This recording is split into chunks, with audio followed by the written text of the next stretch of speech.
Hello friends, आज हम reasoning में सीटिंग अरेंजमेंट के क्वेश्चन देखने जा रहे हैं, दैट इज़ बैठक व्यवस्था।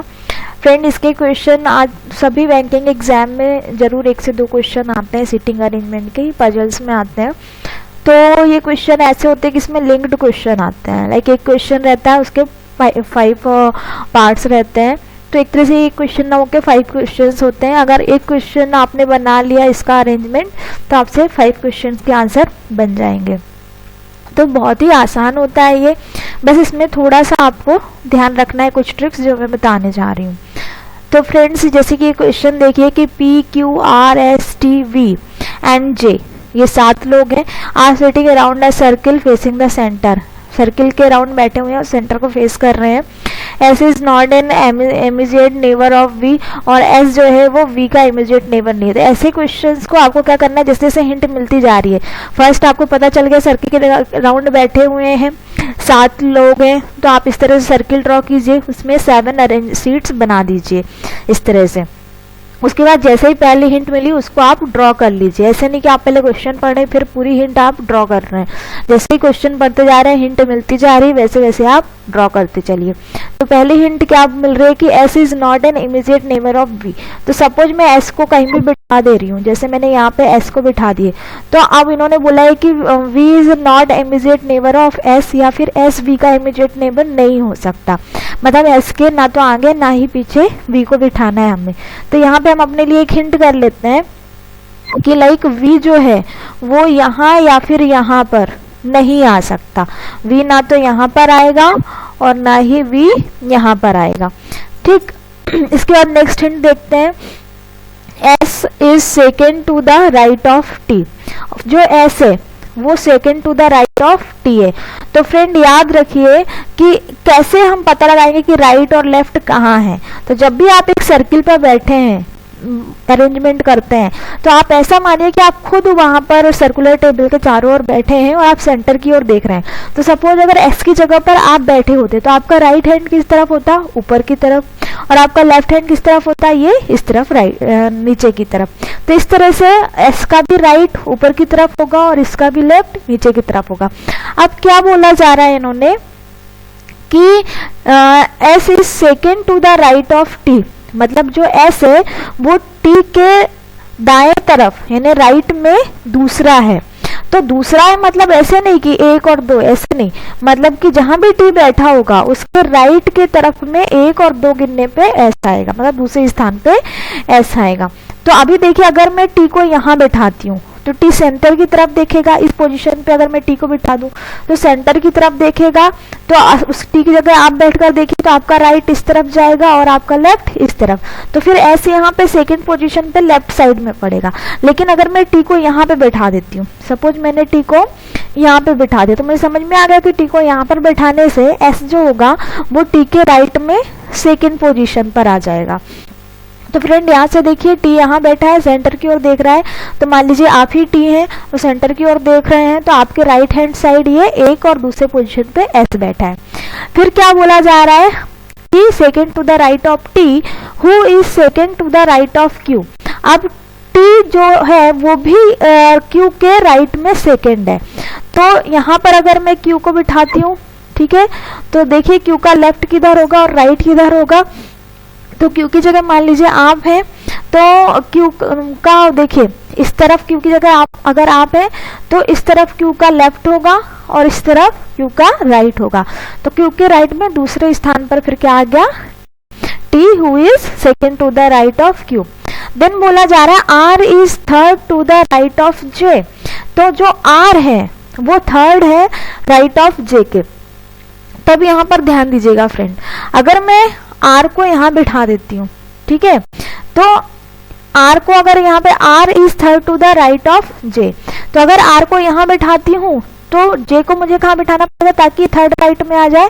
तो J को अगर मैं यहाँ बिठाती हूँ तो ये फोर्थ राइट में आ जाएगा J के, ठीक है। तो मुझे ऐसे भी अरेंज करना है R को ताकि वो क्या हो जाए, J के राइट में थर्ड हो, R is third to the right of J, ठीक है।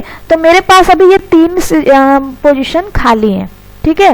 तो अगर सपोज यहाँ पर मैं R को बिठाती हूँ, ठीक, तो मुझे जे को कहाँ बिठाना पड़ेगा, जे को मुझे यहाँ पे बिठाना पड़ेगा, ये यहाँ पे जे को मुझे बिठाना पड़ेगा। ठीक, तो ये जे के राइट में 1 2 तीसरे स्थान पर आर आ गया। अब नेक्स्ट हम पढ़ते हैं R is third to the right of J and second to the left of P, लेकिन पी के लेफ्ट में सेकेंड है।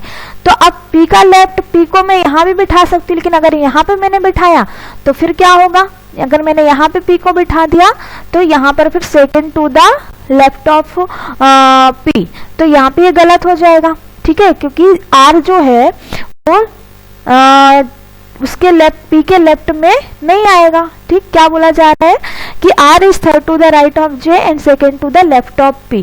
तो अब पी को अगर मैं यहाँ बिठा दूं, ठीक है, तो यहाँ बिठाती हूँ तो एक ये जगह है, एक ये जगह है, तो मुझे कहाँ बिठाना चाहिए, अगर मैं यहाँ पे बिठा देती हूँ पी को, ठीक है, तो फिर वो वाली कंडीशन हमारी सेटिस्फाई नहीं होगी कि आर जो है वो सेकेंड लेफ्ट में है।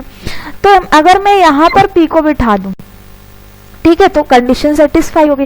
लेकिन एक कंडीशन, फिर पी को अगर मैंने यहाँ पे बिठा दिया, अगर यहाँ पे मैंने पी को बैठा दिया है, तो फिर मेरी वो वाली सिचुएशन गलत हो जाएगी फ्रेंड कि वी को इमीडिएट यहाँ नहीं आना है। ठीक है, तो वी को ना तो यहाँ आना है ना ही यहाँ आना है, मतलब मुझे वी को या तो यहाँ बिठाना है या तो इन दोनों में से किसी एक जगह मुझे वी को बताना है। मतलब मैंने अभी जो इस क्वेश्चन को बना दिया है, ये पी आर और जे, ये सिचुएशन मुझे डिफरेंट करना है।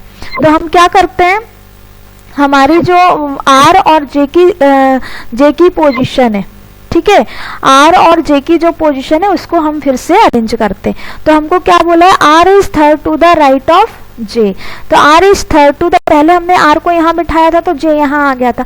अभी हम क्या करते हैं, जे को यहाँ पर करते हैं। अगर हमने जे को यहाँ पर लिया तो R is third to the right of J, 1 2 3, यहाँ पर हमारा आर आ जाएगा। और जब हमारा यहाँ पर आर आ गया तो फिर पी को हमको कहाँ बिठाना पड़ेगा, यहाँ पे, ताकि इसके लेफ्ट में दूसरे स्थान पर आर आ जाए। ठीक है, तो ये पी का लेफ्ट, पी की जगह आप अपने आप को इमेजिन कीजिए, तो 1 और 2 दूसरे स्थान पर कौन आ गया, आर आ गया। अब लास्ट में कौन बचा है आपका, वी, तो वी को हम यहाँ पे बिठा लेते हैं। तो इस तरह से आपका ये पूरा अरेंजमेंट हो गया कि यहाँ पे बी बैठेगा, क्यू बैठेगा, आर बैठेगा। तो यहाँ पे ध्यान रखिए फ्रेंड कि वो हम सभी सिचुएशंस हमको, सभी कंडीशंस हमको वेरीफाई करना है। जैसे हमने यहाँ पे जे कर दिया था और आर हमने यहाँ पे कर दिया था, तो ये वी वाली कंडीशन यहाँ पे गलत हो जा रही थी। तो हमको कुछ ऐसा फिर यहाँ पे दूसरा अल्टरनेट सोचना है ताकि दोनों कंडीशन हमारी वेरीफाई हो जाए। तो अब इसके बाद देखिए क्वेश्चन क्या पूछा गया है, who is on the immediate right of Q. तो क्यू की इमीडिएट राइट में कौन है, तो देखिए क्यू की जगह आप अपने आप को इमेजिन कीजिए, आप सेंटर की तरफ देख रहे हैं, तो क्यू के इमीडिएट राइट में, तो राइट उसका क्यू का इस तरफ होगा। अगर आप यहाँ बैठे तो आपका राइट किस तरफ होगा, इस तरफ होगा, और लेफ्ट वी की तरफ होगा। तो इमीडिएट राइट में कौन बैठा हुआ है, ये आर बैठा हुआ है। What is J's position with respect to P. ठीक है, तो पी के रिस्पेक्ट में जे की पोजीशन क्या है, तो थर्ड टू द राइट। ठीक है, जे की पोजीशन पी के रिस्पेक्ट में क्या है कि उसके राइट में थर्ड है, नहीं, उसके राइट में सेकंड है, तो सेकंड टू द राइट। ठीक, इसके बाद नेक्स्ट क्वेश्चन क्या बोला है, how many of them are there between Q and S. तो क्यू और एस के बीच में कितने लोग हैं, तो 2 भी हो सकते हैं और 3 भी हो सकते हैं। ठीक है, क्यू और एस के बीच में अगर इस तरफ से देखिए 2 लोग हैं, इस तरफ से देखिए तो 3 लोग हैं, तो 2 और 3 only. Who among the following is sitting between V and R. तो वी और आर के बीच में कौन बैठा हुआ है, तो वी और आर के बीच में क्यू बैठा हुआ है, तो हमारा आंसर हो जाएगा Q friend. So thank you so much. अगर ये सर्कुलर सिटिंग अरेंजमेंट का क्वेश्चन आप लोगों को समझ में आया है तो please subscribe my channel and like my videos. Thank you so much.